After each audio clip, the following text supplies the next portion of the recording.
السلام عليكم ورحمة الله وبركاته. إن الحمد لله نحمده ونستعينه ونستغفره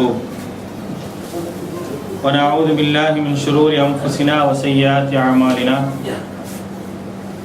من يهده الله فلا مضل له ومن يضلل فلا هادي له. ونشهد أن لا إله إلا الله وحده لا شريك له ونشهد أن محمدا عبده ورسوله. اللهم صل على محمد وعلى آل محمد كما صليت على إبراهيم وعلى آل إبراهيم إنك حميد مجيد. اللهم بارك على محمد وعلى آل محمد كما باركت على إبراهيم وعلى آل إبراهيم إنك حميد مجيد. يا أيها الذين آمنوا اتقوا الله حق تقاته ولا تموتن إلا وأنتم مسلمون. يا أيها الناس اتقوا ربكم الذي خلقكم من نفس واحدة وخلق منها زوجها وبث منهما رجالا كثيرا ونساء واتقوا الله الذي تساءلون به والأرحام إن الله كان عليكم رقيبا. يا أيها الذين آمنوا اتقوا الله وقولوا قولا سديدا يصلح لكم أعمالكم ويغفر لكم ذنوبكم ومن يطع الله ورسوله فقد فاز فوزا عظيما. أما بعد فإن أصدق الحديث كتاب الله وخير الهدي هدي محمد صلى الله عليه وسلم وشر الأمور محدثاتها وكل محدثة بدعة وكل بدعة ضلالة وكل ضلالة في النار. فقال الله تعالى في القرآن العظيم فأعوذ بالله من الشيطان الرجيم. بسم الله الرحمن الرحيم. إذ يغشيكم النعاس أمنة منه وينزل عليكم من السماء ماء ليطهركم وليربط قلوبكم ويثبت به الأقدام. رب اشرح لي صدري ويسر لي أمري واحلل عقدة من لساني يفقهوا قولي. அளவற்ற அருளாளனும் நிகரற்ற பேரன்புடையவனுமாகிய எல்லாம் வல்ல அல்லாஹ்வின் திருப்பெயர் போற்றி அவனுடைய சாந்தியும் கருணையும் நம்முடைய தூதர் முஹம்மது நபி ஸல்லல்லாஹு அலைஹி வஸல்லம் அவர்கள் மீதும் அவர்களை பின்பற்றி வாழ்ந்த உத்தம சத்திய தோழர்கள் நல்லவர்கள் மீதும் அவர்களின் அடிச்சுவடை பின்பற்றி வாழ்ந்து கொண்டிருக்கக்கூடிய அனைத்து மக்கள் மீதும் உண்டாகட்டுமாக. அன்பிற்குரியவர்களே, அல்லாஹ்வினுடைய மாபெரும் கருணையினால் புனிதமிக்க ரமலான் மாதத்தினுடைய இந்த இரவு நேரத்தில் இஷாவுடைய தொழுகை ஜமாத்தோடு நிறைவேற்றிவிட்டு அல்லாஹ்வுடைய தூதர் சொன்னார்களே, மன் காம ரமலான ஈமானம் வ இஹ்திசாபன் ஃபகத் குஃபிர லஹு மா தகத்தம மின் தம்பிஹி. யார் நம்பிக்கையோடும் நன்மை எதிர்பார்த்தும் ரமலான் மாதத்தில் நின்று வணங்குகின்றார்களோ அவருடைய முன் சென்ற பாவங்களை எல்லாம் அல்லாஹ் ரப்புல் ஆலமீன் மன்னிக்கின்றான் என்று சொன்னானே, அப்படிப்பட்ட அந்த இரவு நேர தொழுகையையும் நிறைவேற்றிவிட்டு அல்லாஹ்வினுடைய மார்க்கத்தை தெரிந்து கொள்வதற்காக இங்கே நாம் அமர்ந்திருக்கின்றோம். அன்பிற்குரியவர்களே, இந்த ஒரு நிகழ்ச்சி ஏற்பாடு செய்ததற்கான நோக்கம் என்ன அப்படின்னா, இந்த புனிதமிக்க ரமலானுடைய மாதத்திலே பல வரலாற்று திருப்பு முனைகள் ஏற்பட்டிருக்கின்றது. அப்படிப்பட்ட வரலாற்று திருப்பு முனையாக ஏற்பட்ட பத்ர் போரை பற்றியான சில செய்திகளை தெரிந்து கொள்வதற்காகத்தான் இந்த நிகழ்ச்சியை நாம் என்ன செஞ்சோம்னா ஏற்பாடு செஞ்சோம். பத்ர் போர் ரமலான் மாதத்திலே நடந்த ஒரு போர். இஸ்லாமிய வரலாற்றிலே மிகப்பெரிய ஒரு திருப்புமுனை ஏற்படுத்திய இந்த போர். ஈமான் என்றால் என்ன என்பதை நிரூபித்த ஒரு போர் தான் இந்த பத்ர் போர். சத்தியத்திற்கும் அசத்தியத்திற்கும் மத்தியிலே நடந்த மிகப்பெரிய ஒரு தாக்கத்தை ஏற்படுத்திய இந்த பத்ர் போரை பற்றிய செய்திகளை தெரிந்து கொள்வதற்காகத்தான் இந்த பத்ர் போர் மூலமாக என்னென்ன படிப்பினைகள் இருக்கின்றது, இதை கேட்பவர்களுக்கு என்னென்ன படிப்பினை இருக்கின்றது என்பதை புரிந்து கொள்வதற்காகத்தான் இந்த இரவு நேரத்தில் இந்த ஒரு உரையை நாம் ஏற்பாடு செஞ்சிருக்கிறோம். இந்த பத்ர் போரை பற்றியான முழுமையான தகவல்களை நீண்ட செய்தியாக நாம் பேச வேண்டும் என்று சொன்னால் கிட்டத்தட்ட ஒரு 2 மணி நேரத்துக்கு மேல் ஆகும். இருந்தாலும் அவ்வளவு நேரத்தை நம்மளால் மெனக்கிட முடியாது என்ற ஒரு நிலையை கருத்தில் கொண்டு எந்த அளவுக்கு சுருக்கமாக இந்த பத்ர் போரை பற்றியான செய்திகளை படிப்பினைகளோடு சொல்ல முடியுமோ அந்த அளவிற்கு சுருக்கமாக இன்ஷா அல்லாஹ் இந்த பத்ர் போரை பற்றியான செய்தியை நாம் பார்க்கிறோம். ரமலானுடைய மாதத்தில் நடந்த மிக முக்கியமான நிகழ்வுகள்ல இந்த பத்ர் போர் ஒன்று. அதே போன்று இதே ரமலானுடைய மாதத்தில் தான் அல்லாஹ் ரப்பல் ஆலமீன் இதே போன்ற ஒரு வெற்றியை கொடுத்தான். அதுதான் மக்காவுடைய வெற்றி. மிகப்பெரிய 2 வெற்றிகள் கிடைத்தது இந்த ரமலானுடைய மாதத்தில் தான். ஒன்று பத்ர் போருடைய வெற்றி, மற்றொன்று மக்காவுடைய வெற்றி. எந்த மக்காவில் இருந்து அல்லாஹுடைய தூதரும் சஹாபாக்களும் விரட்டப்பட்டார்களோ அப்படிப்பட்ட அந்த மக்காவுடைய வெற்றி கிடைத்ததும் இந்த ரமலானுடைய மாதத்தில் தான். சரி, இந்த பத்ர் போரை பத்தி பார்க்கணும் அப்படின்னா கொஞ்சம் நீண்ட சரித்திரத்தின் அடிப்படையில் தான் பார்க்க வேண்டியது. சும்மா எடுத்தோனையே போருக்குள்ள நம்ம போக முடியாது. அல்லாஹ்வுடைய தூதர் ஸல்லல்லாஹு அலைஹி வஸல்லம் அவருடைய ஹிஜ்ரத்திலிருந்து என்ன செய்ய வேண்டியிருக்கு அப்படின்னா இந்த பத்ர் போருடைய சம்பவங்களை பார்க்க வேண்டியிருக்கு. நபி ஸல்லல்லாஹு அலைஹி வஸல்லம் அவர்கள் மக்கால 13 வருஷம் பிரச்சாரம் பண்ணாங்க. 13 வருடம் பிரச்சாரத்தினுடைய தாக்கம் அதிகமா இருந்தாலும் மக்களுடைய எண்ணிக்கை குறைவாகத்தான் இருந்துச்சு. எதிர்ப்புகள் மிக அதிகமாக இருந்துகிட்டே இருந்துச்சு. அப்படிப்பட்ட அந்த தருணத்துல தான் நபித்துவத்துடைய 12ஆம் ஆண்டு மதீனாவிலிருந்து ஒரு கூட்டம் மக்காவுக்கு வராங்க. அல்லாஹ்வுடைய தூதர் ஸல்லல்லாஹு அலைஹி வஸல்லம் சந்திச்சு இஸ்லாத்தை ஏத்துக்கிறாங்க. கிட்டத்தட்ட ஒரு 75 பேர் இஸ்லாத்தை ஏத்துக்கிட்டு ஒரு அழைப்பும் கொடுக்குறாங்க. நீங்க ஏன் மதீனாவுக்கு வரக்கூடாது? இந்த மக்காவில இருந்து இவ்வளோ கஷ்டப்பட்டுட்டு இருக்கிறீங்களே, நீங்க ஏன் மதீனாவுக்கு வரக்கூடாது அப்படின்றதுக்கான ஒரு அழைப்பும் என்ன செய்யப்படுது அப்படின்னா அல்லாஹ்வுடைய தூதருக்கும் சஹாபாக்களுக்கும் தரப்படுது. அப்படிப்பட்ட அந்த அழைப்பை என்ன செய்யறாங்கன்னா அல்லாஹ்வுடைய தூதரை ஏத்துக்கிறாங்க. அல்லாஹ்வுடைய தூதரை ஏத்துக்கிட்டு அதற்கான சூழ்நிலைகள் வரும்பொழுது இன்ஷா அல்லாஹ் நம்ம என்ன செய்வோம், மதீனாவுக்கு வருவோம் என்ற ஒரு அந்த அழைப்பதலை ஏற்றுக்கொண்டு அல்லாஹ்வுடைய தூதரும் தயாராகிறாங்க. அல்லாஹ் ரப்பல் ஆலமீன் அதுக்கு அனுமதி தரான்.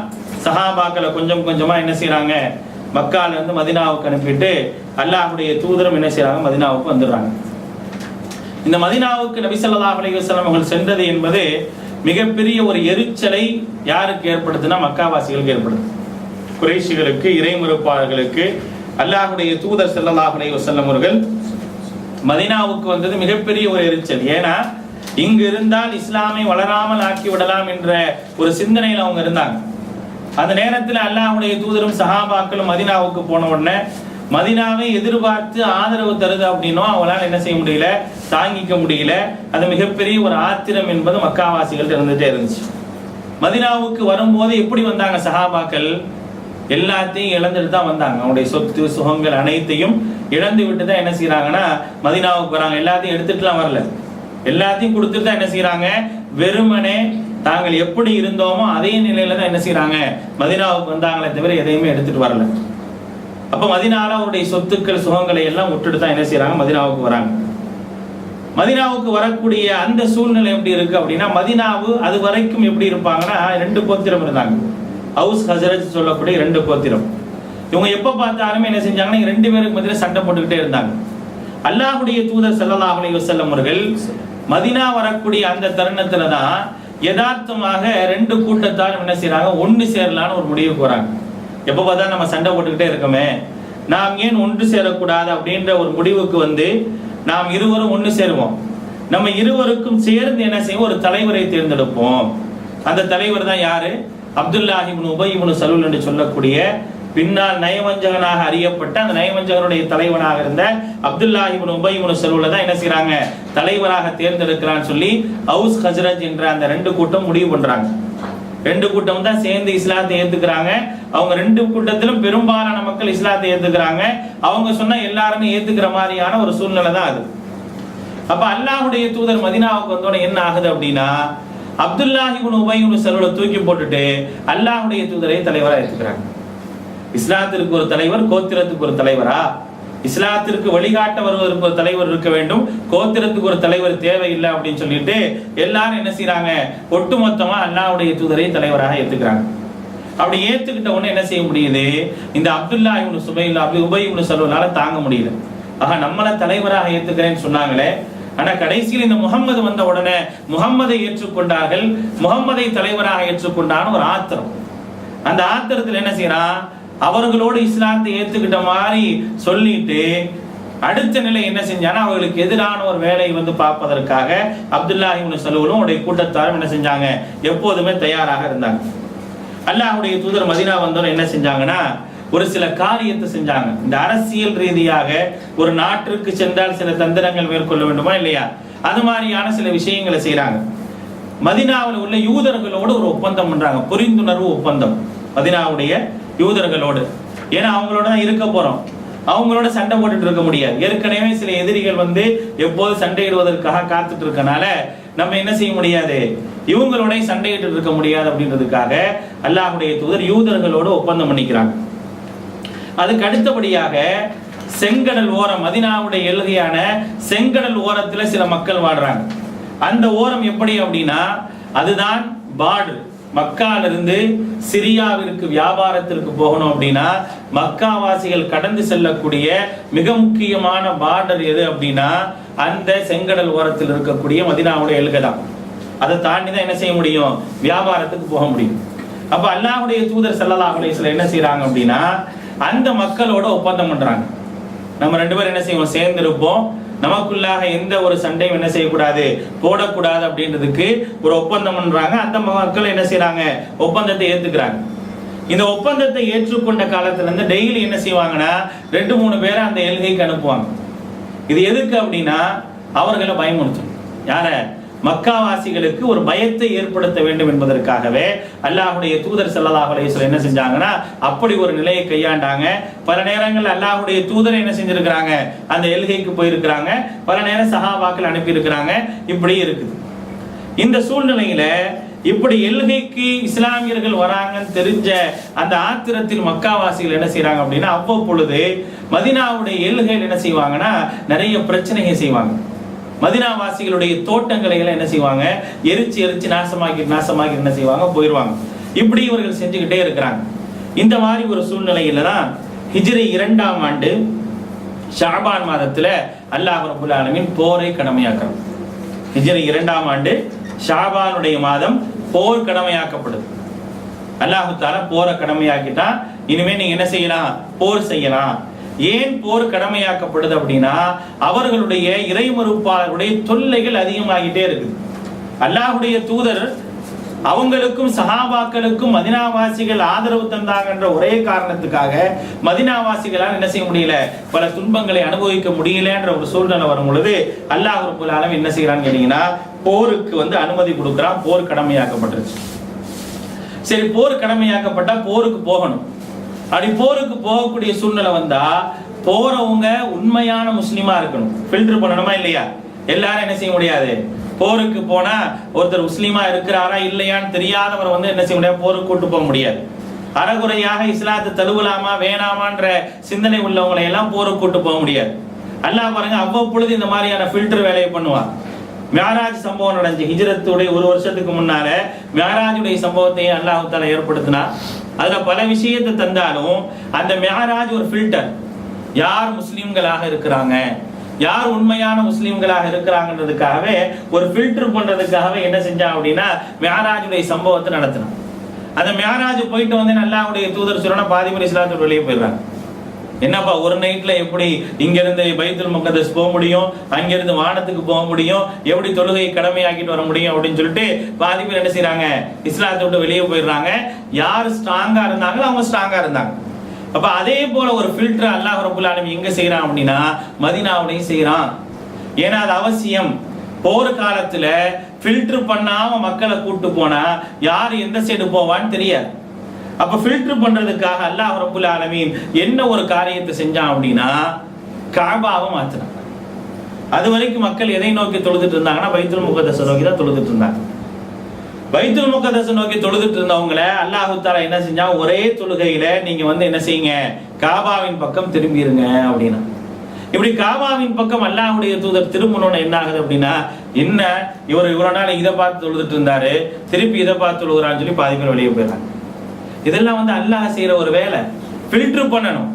ஃபில்டர் பண்ணி வச்சாதான் இஸ்லாம் வளருமே தவிர ஃபில்டர் பண்ணாம 10-11 விட்டா இஸ்லாம் வளராது, மக்கள்கிட்ட போய் சத்தியம் சென்றடையாது. அதுக்காக என்ன செய்யறான் அல்லாஹ் ரப்பல் ஆலமீன், இப்படி ஒரு ஃபில்டரை பண்ணி என்ன செய்யறானா நல்ல மக்களை தேர்ந்தெடுத்துறான். சில நைமஞ்சர்கள் இருக்கத்தான் செஞ்சாங்க, கடைசி வரைக்கும் இருந்தாங்க, அவங்க வேற விஷயம். இஸ்லாத்துல இருக்கலாமா வேணாமான்னு இருந்தவங்க என்ன செஞ்சாங்கன்னா அல்லாஹ் ரப்பல் ஆலமீன் ஃபில்டர் பண்ணி பக்காவான முஸ்லிம்கள் என்ன செஞ்சாங்க இருந்தாங்க. அந்த சூழ்நிலையில தான் மக்கால இருந்து சிரியாவிற்கு ஒரு மிகப்பெரிய ஒரு வாணிபம் செய்வதற்காக அபூ சுஃபியான் போறாரு அப்படின்னு சொல்லி என்ன செய்யறாங்கன்னா அல்லாஹ்வுடைய தூதர் கேள்விப்படுறாங்க. அபூ சுஃபியான் மிகப்பெரிய ஒரு வியாபாரம் செய்வதற்காக மக்கால இருந்து சிரியாவுக்கு போறாரு. அப்ப போகக்கூடிய நேரத்துல என்ன யோசிக்கிறாங்க, இவர் போகும்போதே என்ன செய்வோம், இவரை பிடிச்சிருவோம். இவர் போறாரா இல்லையா, போகும்போதே இவரை பிடிச்சிருவோம் அப்படின்றதுக்காக மக்களை அனுப்புறாங்க. அதுக்குள்ள அவர் அபூ சுஃபியான் போயிடுறாரு. அந்த பார்டரை கடந்து என்ன செய்யறாரு போயிடுறாரு. அவர் போய் வியாபாரத்திற்காக போயிடுறாரு. அந்த நேரம் பிடிக்க முடியல. அப்படி என்ன செய்யறாங்க, மக்காவில் இருந்து கொண்டு இருக்கக்கூடிய மதீனாவில் இருந்து கொண்டு இருக்கக்கூடிய அந்த நேரத்துல தான் திருப்பி செய்தி வருது, அபூ சுஃபியான் அங்கிருந்து கிளம்பிட்டாரு. அபூ சுஃபியான் சிரியால இருந்து கிளம்புறாரு.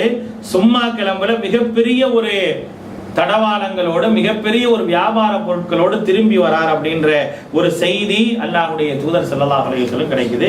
ரமதானுடைய மாதம் ஆரம்பிச்சிருக்கு. ரமதானுடைய மாதம் அப்போ வந்து ஆங்கில மாதம் சொல்ல போனா மார்ச் மாதம் ரமதான் ஆரம்பிச்சு அந்த வருஷம் தான் நோம்பும் கடமையாக்கப்பட்டது. அப்படிப்பட்ட அந்த நேரத்துல அல்லாஹ்வுடைய தூதருக்கு என்ன செய்தி வருதுன்னா 50,000 தங்க நாணயத்துக்கு மதிப்பான பொருட்கள் என்ன செய்யறாரு அபூ சுஃபியான் கொண்டு வராரு. ரெண்டாவது அதை எல்லாம் எதுல கொண்டு வராருன்னா 1000 ஒட்டகத்துல கொண்டு வராரு. அதுக்கு பாதுகாப்புக்கு வெறும் 40 பேர் தான். அதை பாதுகாக்கிறதுக்கு வெறும் 40 பேர் தான் வராங்க.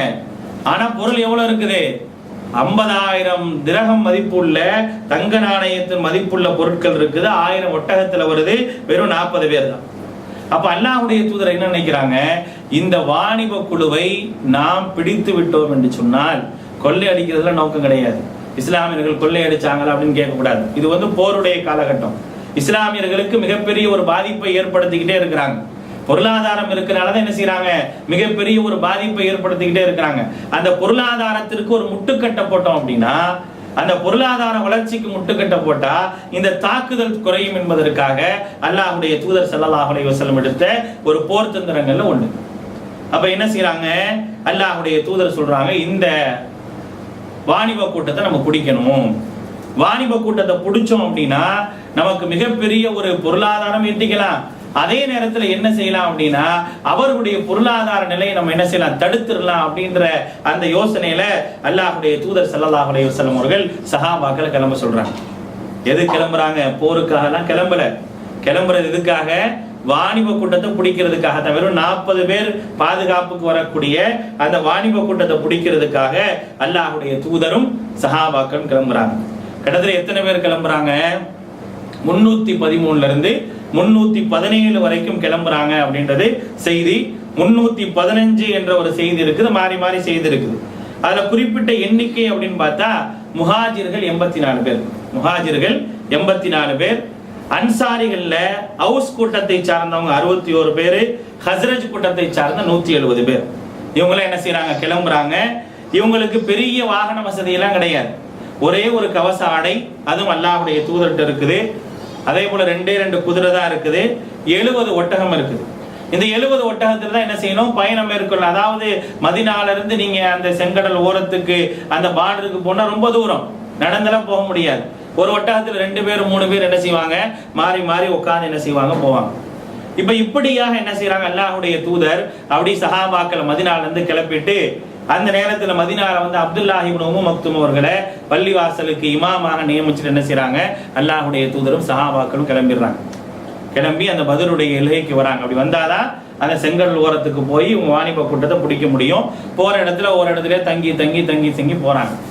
இப்படி அல்லாஹ்வுடைய தூதர் இடத்துல தங்கி இருக்கும் பொழுது வேறு ஒரு வியாபார கூட்டம் என்ன செய்யறாங்கன்னா அல்லாஹ்வுடைய தூதரையும் சஹாபாக்கள் என்ன செய்யறாங்க பார்த்துட்டு அப்படியே போயிடுறாங்க. இருந்தாலும் அபூ சுஃபியானுக்கு ஒரு சின்னதா ஒரு மனசுல ஓடுது, ஒருவேளை இந்த மதீனாவினுடைய எல்கையில முஸ்லீம்கள் யாராவது நம்மளை வந்து பிடிச்சிட்டா என்ன செய்யறது, ஒருவேளை பிடிச்சிட்டா என்ன செய்யறது. ஏன்னா அவர் நிக்கிறதுலாம் அவருக்கு தெரியுமா இல்லையா, ஒருவேளை பிடிச்சிட்டா என்ன செய்யறது அப்படின்னு சொல்லி என்ன செய்யறாரு யோசிச்சு வர்றவங்கள்ட்ட விசாரிக்கிறார். இந்த மாதிரி யாரும் இருக்காங்களா அப்படின்னு சொல்லி விசாரிச்சுக்கிட்டே வந்துகிட்டே இருக்கிறார். அப்படி வந்துட்டே இருக்கும் பொழுது ஒரு கூட்டம் சொல்றாங்க, ஆமா ஒரு கூட்டம் இங்க உட்கார்ந்து இருந்தாங்க, ஏதோ ஒரு பெரிய வாணிப கூட்டத்தை பிடிக்கிறதுக்காக உட்கார்ந்து இருக்கதா பேசிக்கிறாங்க, நாங்க அவங்கள பார்த்துட்டு தான் வரோம் அப்படின்னோடனே அபூ சுஃபியான் ஆகா மாட்டிக்கிட்டோம், நம்மளதான் என்ன செய்ய போறாங்க, பிடிக்க போறாங்க அப்படின்ற அந்த யோசனை என்ன செய்யுது வந்துடுது. வந்த உடனே வேகமா ஒரு ஆள் அனுப்புறாங்க. லம்லம் அம்ர் இப்னுல் கிஃபாரி என்று சொல்லப்படக்கூடிய என்று சொல்லப்படக்கூடிய ஒரு நபரை என்ன செய்யறாங்கன்னா மக்காவுக்கு அனுப்புறாங்க. முன்னால போப்பா, போய் என்ன செய்ய, இது என்னோட பொருள் இல்லை, ஒட்டுமொத்த மக்காவாசிகளுடைய பொருளை தான் நான் கொண்டுட்டு போறேன். அதனால இந்த பொருளை பாதுகாக்கிறதுக்காக யார் யாரெல்லாம் பொருள் வாங்க காசு கொடுத்தாங்களோ, யார் யாருடைய பொருள் தான் இருக்கோ அவங்க எல்லாம் பொருளை பாதுகாக்கிறதுக்கு அந்தந்த ஆட்கள் வாங்க அப்படின்னு சொல்லி என்ன செய்யறாருன்னா லம்லம்கிட்ட சொல்லி என்ன செய்யறாரு, அபூ சுஃபியான் அனுப்புறாரு.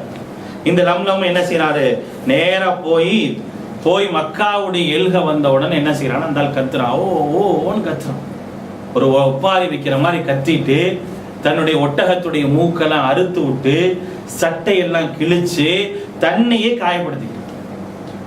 காயப்படுத்தி சட்டையெல்லாம் கிழிச்சு ஒட்டகத்துடைய மூக்கை கிழிச்சு, ஆஹா போச்சு, உங்களுடைய பொருள்கள் எல்லாம் போச்சு, முகம்மதுடைய கூட்டத்தார் எல்லா பொருளையும் அபகரிச்சுட்டாங்க, அங்கிருந்து அடி வாங்கிட்டு நான் வந்திருக்கிறேன், பாருங்க என்னுடைய நிலையை அப்படின்னு சொல்லிட்டு ஒரே கூக்குரல் இடுறான்.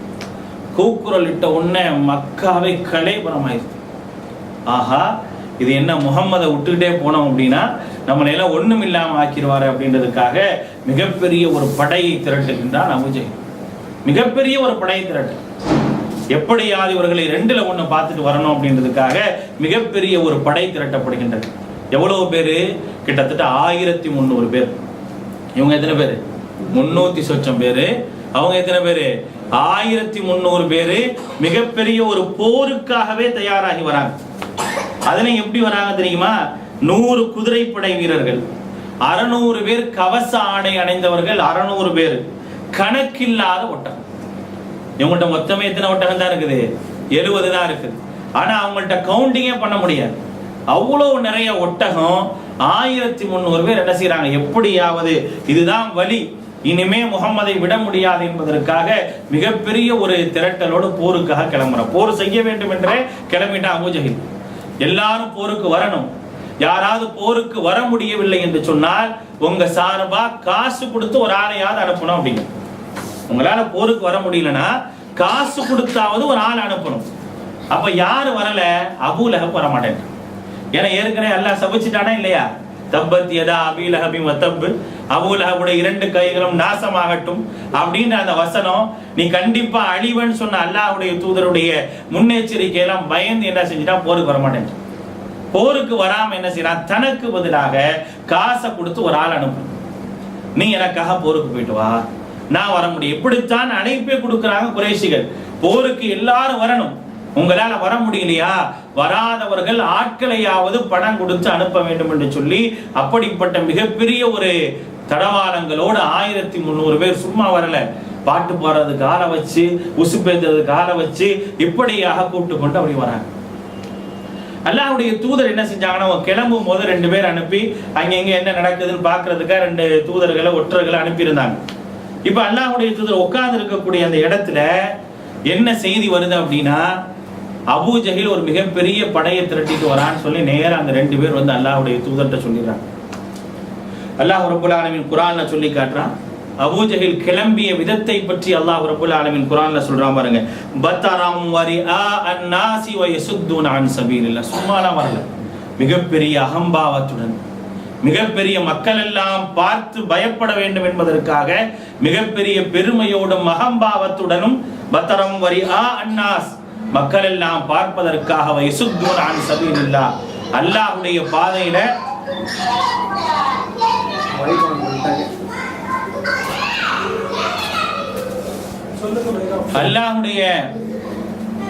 அல்லாஹ்வுடைய பாதையில் உள்ளவர்களை தடுப்பதற்காக பத்தரம் வரிஆ அன்னாசி, பெருமையோடும் மக்கள் பார்ப்பதற்காக மிகப்பெரிய ஒரு படையோடு அவன் கிளம்பி வந்துட்டு இருக்கிறான். அப்படி வரக்கூடிய அந்த சூழ்நிலையில எல்லா செய்தியும் அல்லாஹ்வுடைய தூதருக்கு வந்துருது. அந்த 2 ஒற்றர்கள் வந்து சொல்லிடுறாங்க, அல்லாஹ்வுடைய தூதரே மிகப்பெரிய ஒரு படை கிளம்பி வந்துருச்சு, என்ன செய்யலாம் அப்படின்ற மாதிரியான ஒரு செய்தியை சொன்ன உடனே அல்லாஹ்வுடைய தூதர் ஸல்லல்லாஹு அலைஹி வஸல்லம் அவர்கள் சஹாபாக்களை எல்லாம் திருப்பி ஆலோசனைக்காக ஒன்று கூட்டுறாங்க. ஆலோசனைக்காக ஒன்று கூட்டக்கூடிய அந்த நேரத்தில் ஒவ்வொருத்தரா ஆலோசனை பண்றாங்க. இவங்க கூடி இருக்கக்கூடிய அதே சமயத்தில் என்ன செய்யறாருன்னா, அபூ சுஃபியான் மதீனாவுடைய அந்த பார்டருக்கு வந்துடுறார். பிள்ளைங்களும் கொஞ்சம் அமைதியா இருக்காங்க.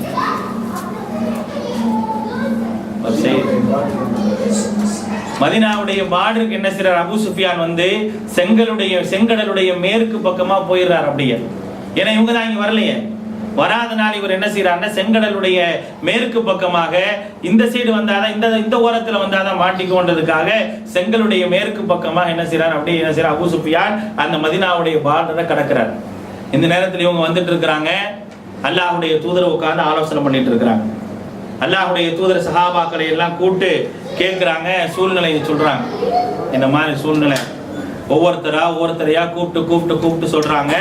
முதல்ல கூப்பிடுறாங்க, இந்த மாதிரியான நாம் வாணிப கூட்டத்தை முறியடிப்பதற்காக, வாணிப கூட்டத்தை கைப்பற்றுவதற்காக நம்ம கிளம்பணும். ஆனா நமக்கு எதிராக இன்னொரு கூட்டமும் மக்கால இருந்து கிளம்பி நம்மை அழிப்பதற்காக ஒன்று சேர்ந்திருக்கு. இப்ப என்ன செய்யலாம் அப்படின்னு சொல்லி கேட்கிறாங்க. கேட்கக்கூடிய நேரத்துல ஒட்டு மொத்தமா எல்லாரும் என்ன சொல்றாங்க அப்படின்னா, நம்ம வாணிப கூட்டத்துக்கு போவோம் அப்படிங்கிறாங்க. ஏன்னா ஒண்ணுமே இல்லையே, போருக்கான எந்த ஆயுதம் இல்லாம என்ன செய்ய முடியும், சொல்றாங்க நம்ம வாணிப கூட்டத்துக்கே போயிடலாம் அப்படின்னு சொல்லி என்ன செய்யறாங்கன்னா எல்லாரும் சொல்றாங்க. திருப்பி அல்லாஹ்வுடைய தூதர் திருப்பி கேட்கிறாங்க, இந்த மாதிரியான வாணிப கூட்டம் வந்திருக்குது, அதே நேரத்துல போருக்காக ஒரு கூட்டம் வந்திருக்குது, நம்ம எந்த சைடு போலாம் அப்படின்னு சொல்லி இரண்டாவது முறையாக அல்லாஹ்வுடைய தூதர் ஸல்லல்லாஹு அலைஹி வஸல்லம் கேட்கும் பொழுது அபூபக்கர் சித்திக் ரலியல்லாஹு அன்ஹு எதிர்த்து சொல்றாங்க, அல்லாஹ்வுடைய தூதரே நீங்க எந்த பக்கம் கூப்பிடுறீங்களோ அந்த பக்கம் நாங்க வரோம் அப்படின்னு சொல்லிடுறாங்க. அடுத்து என்ன செய்யறாங்க, உமர் இப்னு கத்தாப் ரலியல்லாஹு அன்ஹு எந்திரிக்கிறாங்க. உமர் இப்னு கத்தாப் ரலியல்லாஹு அன்ஹு எந்திரிச்சு சொல்றாங்க, அல்லாஹ்வுடைய தூதரே நீங்க எந்த பக்கம் கூப்பிடுறீங்களோ அந்த பக்கம் நாங்க வந்துடுறோம் அப்படிங்கிறாங்க. மூன்றாவதாக என்ன செய்யறாரு, மிக்தாத் இப்னு அஸ்வத் என்ற ஒரு நபி தோழர் எந்திரிக்கிறார். அவர் எந்திரிச்சு சொல்றாரு, அம்லி ரசூலல்லாஹ் லிமா யஅமுருக, அல்லாஹ்வுடைய தூதரே நீங்கள் எதன் பக்கம் ஏவப்பட்டு இருக்கின்றீர்களோ அதன் பக்கம் நீங்கள் செல்லுங்கள். ஃபவல்லாஹி, அல்லாஹ்வின் மீது சத்தியமாக, லா தகூலு லக, உங்களிடத்தில் நாங்கள் சொல்ல மாட்டோம், கமா காலத் பனு இஸ்ராயில் லி மூசா, மூசாவிடத்திலே பனு இஸ்ரவேலர்கள் என்ன சொன்னார்களோ அதே போன்று நாங்கள் சொல்ல மாட்டோம். அந்த பனு இஸ்ரவேலர்கள் என்ன சொன்னாங்க, காலு யா மூசா இன்னா லன் நதுகுலஹா அபதம் மா தாமு ஃபீஹா ஃபத்ஹப் அன்த வ ரப்பிக ஃபகாத்திலா இன்னா ஹாஹுனா காயிதுன். அவங்க என்ன சொன்னாங்க, மூசாவே நீங்க என்ன செய்யுங்க, இந்த ஊருக்குள்ள போங்க, போய் நீங்களும் உங்களுடைய அல்லாஹ்வும் போரிடுங்க, நாங்க ரெண்டு பேர் நாங்கெல்லாம் இங்க உட்கார்ந்து இருக்கோம்னு சொன்னாங்க. ஆனா நாங்க அப்படி சொல்ல மாட்டோம், நாங்கள் சொல்கின்றோம், வலாக்கின் நகூலு லக, அல்லாஹ்வுடைய தூதரை நாங்கள் சொல்கின்றோம், இதுஹப் அன்த வ ரப்பிக ஃபகாத்திலா, நீங்களும் உங்களுடைய இறைவனும் போரிடுங்கள், இன்னா மஅகுமா முகாத்திலுன், நாங்களும் உங்களோடு சேர்ந்து போரிடுகின்றோம் என்று மிக்தாத் இப்னு அஸ்வத் சொல்றார். இந்த மூணு பேர் சொன்னவங்க மூணு பேருமே யார் அப்படின்னா முஹாஜிர்கள்.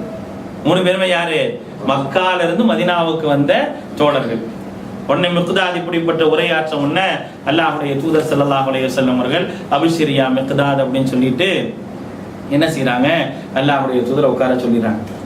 திருப்பியும் கேட்கிறாங்க, நமக்கு முன்னால் இரண்டு படைகள் இருக்கின்றன, ஒன்று வாணிப கூட்டம், மற்றொன்று நம்மை அழிப்பதற்காக வரக்கூடிய கூட்டம். இரண்டு கூட்டத்தில் எந்த சைடு போனாலும் நமக்கு வெற்றி இருக்கின்றது. இது யஅதுகுமுல்லாஹு யஹதத் தாயிஃபத்தைனி அன்ஹாலக்கும், அல்லாஹ் உங்களுக்கு ரெண்டு கூட்டத்தையும் வாக்குறுதி அளிச்சிருக்கான், நீங்க எந்த சைடு போனாலும் உங்களுக்கு வெற்றி உண்டு, அதனால நம்ம எந்த சைடு போவோம் அப்படின்னு சொல்லி என்ன செய்யறாங்க, அல்லாஹ்வுடைய தூதர் மூணாவதா கேட்கிறாங்க. இப்படி மூணாவதா கேட்ட உடனே ஃபகாம ஸஅத் இப்னு முஆத், அன்சாரி தோழர்கள் இருந்து ஸஅத் இப்னு முஆத் எந்திரிச்சு கேட்கிறாரு, அல்லாஹ்வுடைய தூதரை, யா ரசூலல்லாஹ் அன்த லனா, நீங்கள் எங்களை நாடித்தான் மீண்டும் மீண்டும் கேட்கிறீங்களா அப்படிங்கிற. ஏன்னா அவங்களுக்கு ஒரு வாக்குறுதி கொடுத்திருந்தாங்க அல்லாஹ்வுடைய தூதர். அந்த மக்காவுக்கு வந்து ஒப்பந்தம் செய்யும் போது என்ன வாக்குறுதி கொடுத்திருந்தாங்கன்னா, உங்களை வந்து போருக்கான சூழ்நிலைக்கு தள்ள மாட்டோம்ன்ற ஒரு வாக்குறுதி ஆரம்பத்தில் கொடுத்திருந்தாங்க. ஏன்னா அவங்களுக்கு போர் செய்யவே தெரியாது. அவர்கள் வந்து விவசாயிகள். அந்த மதீனாவுக்கு பேரு யஸ்ரிபு நகரம்னு பேர், பேரித்தம்பளத்தினுடைய விளைச்சலுடைய நகரம் தான் பேர். அவங்களுக்கு பெருசா போர் செய்யலாம் தெரியாது. அதனால என்ன செய்யறாங்கன்னா, அல்லாஹ்வுடைய தூதர் அப்படிப்பட்ட ஒரு வாக்குறுதி கொடுத்திருந்தாங்க. ஆனா இன்னைக்கு சூழ்நிலையும் மாறி போச்சு. போருக்கு போக வேண்டிய ஒரு கட்டாயம். என்ன செய்யறது? திரும்ப திரும்ப கேட்கிறாங்க.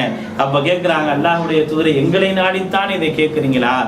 உடனே அல்லாஹ்வுடைய தூதர் சொல்றாங்க, அஜல், ஆமா, உங்களை நாடித்தான் நான் கேட்கிறேன். அவங்க சொல்றது எனக்கு பெரிய விஷயமே இல்லை. மக்கால இருந்து மதீனாவுக்கு வந்துட்டாங்க, திருப்பி போருக்கு போறது பெரிய விஷயம் கிடையாது. ஆனா உங்களிடத்துல தான் நான் எதிர்பார்க்கிறேன் அப்படின்னு உடனே அவங்க சொன்னாங்க, யா ரசூலல்லாஹ், அல்லாஹ்வுடைய தூதரே, இன்னா பிக்க வஸதக்னாக வஅதைனல் மௌத்தனா, அல்லாஹ்வுடைய தூதரே, நாங்கள் உங்களை ஏற்றுக்கொண்டோம், உங்களை முழுமையாக என்ன செஞ்சோம், நம்பிட்டோம். ஃபம்தி லிமா அமருக்க, அல்லாஹ் உங்களை எந்த சைடு ஏவி இருக்கிறானோ அந்த சைடு நீங்கள் போங்க. எந்த சைடு உங்களுக்கு அல்லாஹ் ரப்பல் ஆலமீன் வாக்குறுதி அளித்து இருக்கின்றானோ அந்த பக்கம் நீங்கள் போங்க, உங்களுக்கு பின்னால் நாங்கள் வருவோம் என்று சொல்லிவிட்டு அல்லாஹ்வுடைய தூதரிடத்துல அந்த சஅத் இப்னு முஆத் சொல்றாரு, அல்லாஹ்வுடைய தூதரே, இதோ இந்த கடல் தெரிகின்றது, இந்த கடலில் நான் குதிக்க போகின்றேன், எனக்கு பின்னால் நீங்கள் வாருங்கள் என்று சொன்னால் நாங்கள் அனைவரும் உங்களுக்கு பின்னால் வருவோமே தவிர நாங்கள் உங்களை மறுத்து செல்ல மாட்டோம் அப்படிங்கிறார். அல்லாஹ் அக்பர். எவ்வளவு பெரிய வார்த்தை அது! சாதாரணமா சொல்ல முடியுமா?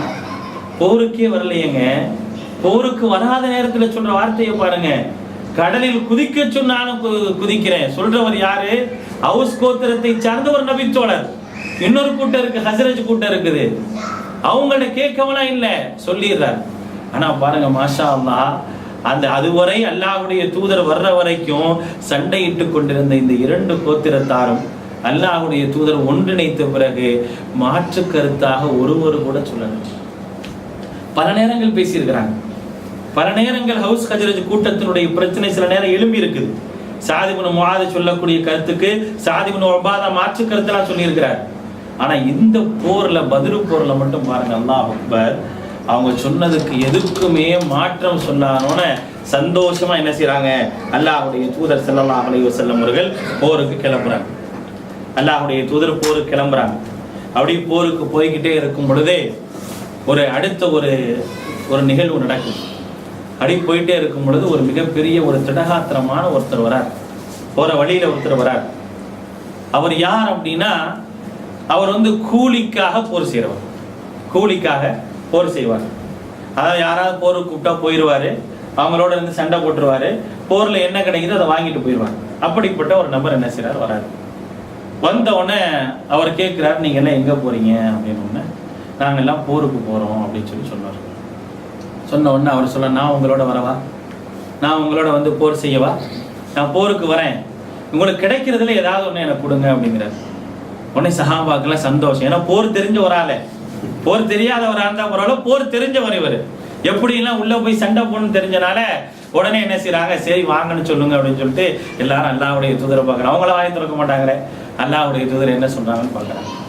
உடனே நபி ஸல்லல்லாஹு அலைஹி வஸல்லம் கேட்டாங்க, அத்தஷ்ஹது அல்லா இலாஹ இல்லல்லாஹ் வ அன்ன முஹம்மது ரசூலுல்லாஹ், வணக்கத்திற்குரியவன் அல்லாஹ்வை தவிர வேறு யாரும் இல்லைன்னு ஏத்துக்கிறீங்களா?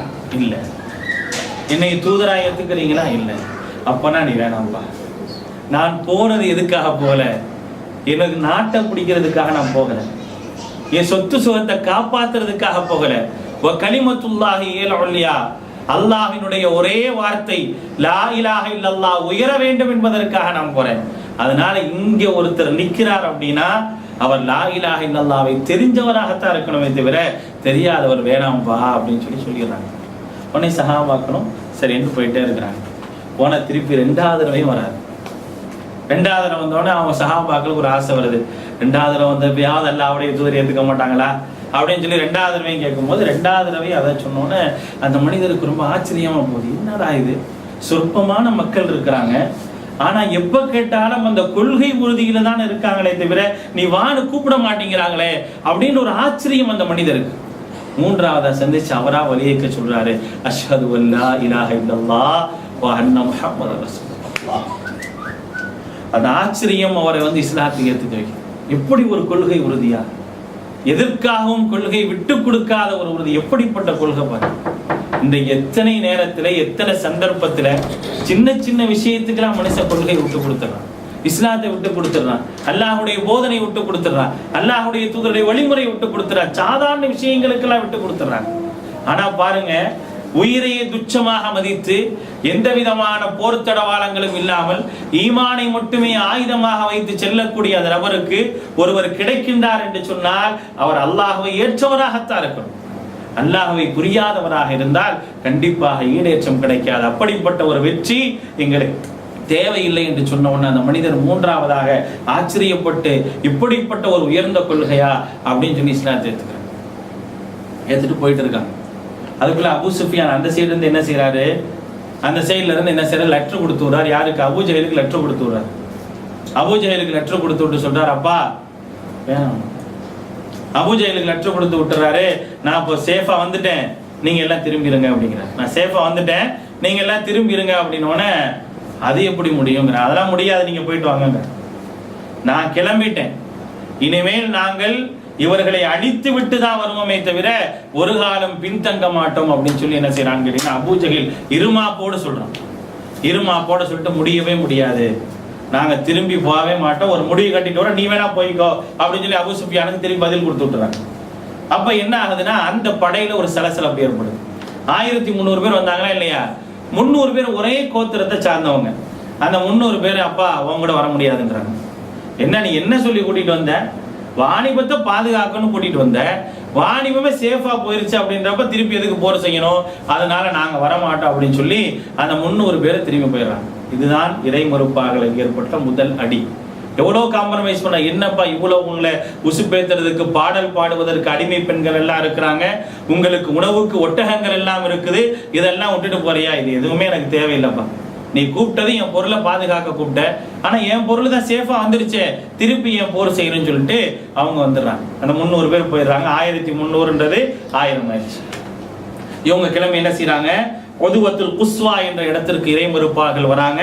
ஒதுவத்துல் துன்யா என்ற இடத்திற்கு இஸ்லாமியர்கள் வராங்க. குர்ஆன்ல அல்லாஹ் தஆலா சூரத்துல் அன்ஃபால்ல சொல்றான், இது அன்தும் பில் உதுவத்தித் துன்யா வஹும் பில் உதுவத்தில் குஸ்வா ஒரு ருக்பு அஸ்ஃபல மின்கும் அப்படின்னு அல்லாஹ் ரப்பல் ஆலமீன் சொல்லி காட்டுகின்றார். நீங்கள் வந்து உதுவத்துல் துன்யாவுக்கு வந்தீங்க, அவர்கள் உதுவத்துல் குஸ்வாவுக்கு வந்தாங்க அப்படின்றது அல்லாஹ் தஆலா திருமறை குர்ஆன்ல சொல்லி காட்டுறான். இப்படியாக அந்த இடத்துக்கு போறாங்க. போய் ஒரு இடத்துல வந்து கீழே, உதுவத்துல் துன்யா என்பது கீழே, பதிலுக்கு வந்து கீழே இருக்கிற இடம், குஸ்வான்றது மேல இருக்கிற இடம். ஃபர்ஸ்ட் ஒரு இடத்துக்கு போன உடனே கப்பாப் பின் முந்தீர் என்ற ஒரு நபித்தோழர் கேட்கிறாரு, அல்லாஹ்வுடைய தூதரே, இந்த இடத்தை நீங்க தேர்ந்தெடுத்தது வந்து அல்லாஹ்வுடைய கட்டளையா அல்லது வந்து நீங்களாக இந்த இடத்தை தேர்ந்தெடுத்தீங்களா அப்படின்னு சொல்லி கேட்கறாங்க.